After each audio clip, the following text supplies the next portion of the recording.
Et bonjour à toutes et à tous, j'espère que vous allez bien. Aujourd'hui on plonge dans une des nouveautés de Civilization 7 qui sont les cases urbaines et rurales et qui font partie des principes de base du jeu. Alors on va aussi voir leurs spécificités et leurs différentes évolutions. Vous allez voir, c'est une mécanique qui est très simple à comprendre et assez essentielle et qui je trouve n'est pas assez intuitivement expliquée quand on lance nos premières parties. Allez, c'est parti. Pour rester dans la logique du jeu, on va d'abord parler des cases rurales. Alors il faut savoir que toutes les cases sont par défaut des cases rurales, qu'on pourrait aussi considérer comme des cases naturelles non exploitées. Et alors la petite subtilité à bien prendre en compte, c'est que dans vos colonies, donc là on va créer notre première ville, sur l'exemple de cette partie, dans vos colonies, les cases que vous allez récupérer sont encore et toujours des cases rurales au même titre que les cases qui ne sont pas dans votre colonie. La seule différence, c'est que là, elles seront à l'intérieur de vos frontières et que vous allez pouvoir les exploiter. Ces cases rurales, elles ont deux statuts possibles qu'on va appeler case rurale naturelle ou case rurale aménagée. Et par défaut, une case rurale naturelle ne vous apporte aucun rendement.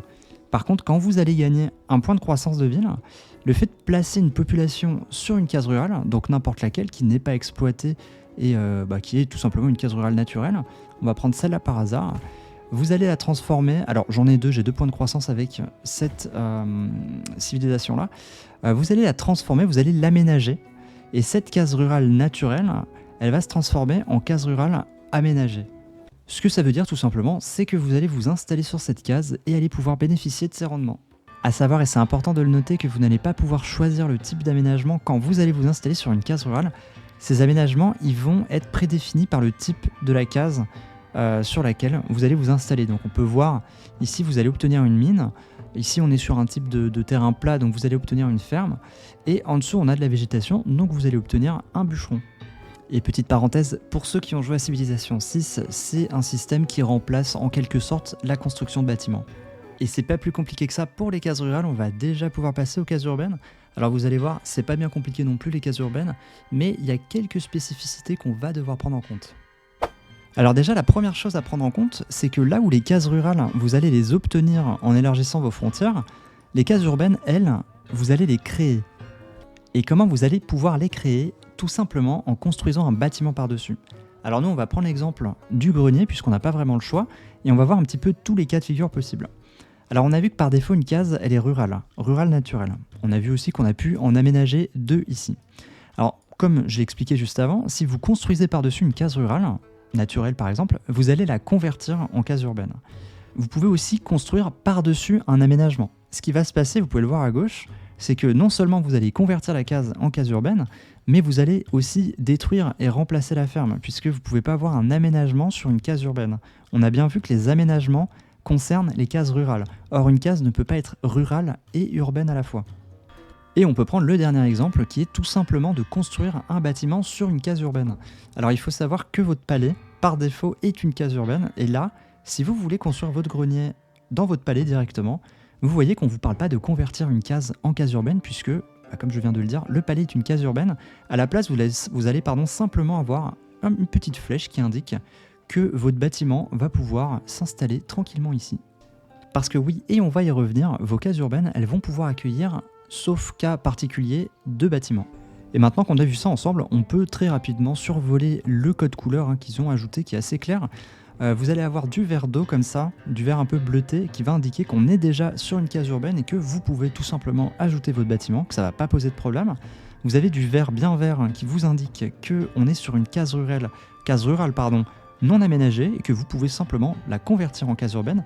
Alors attention, quand vous faites ça, vous allez perdre les rendements de la case, les rendements naturels de la case. Donc il faut bien réfléchir à comment on va installer ces quartiers urbains, mais ça on va y revenir juste après. Et ensuite vous avez la couleur jaune qui vous indique que oui, vous pouvez construire votre bâtiment ici, vous pouvez convertir votre case en case urbaine, mais attention, vous avez construit un aménagement, ça veut dire que vous allez perdre votre aménagement. Donc c'est aussi des choses que vous pouvez faire, mais voilà, c'est des choses qu'il faut faire de manière réfléchie.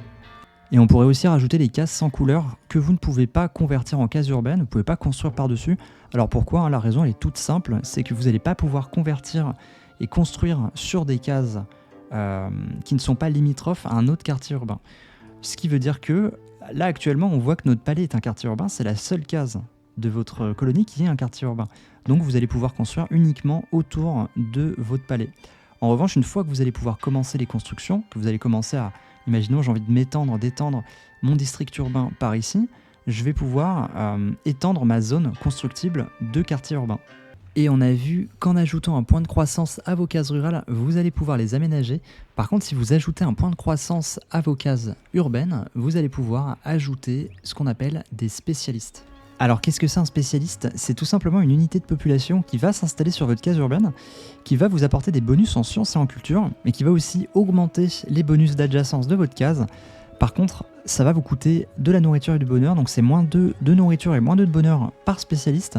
Alors vous pouvez voir très simplement à la lecture, quand vous regardez votre carte, enfin quand vous choisissez une case, vous avez la ligne du dessus qui correspond au gain que va vous accorder le spécialiste, et la ligne du dessus qui est les dépenses que va occasionner le spécialiste.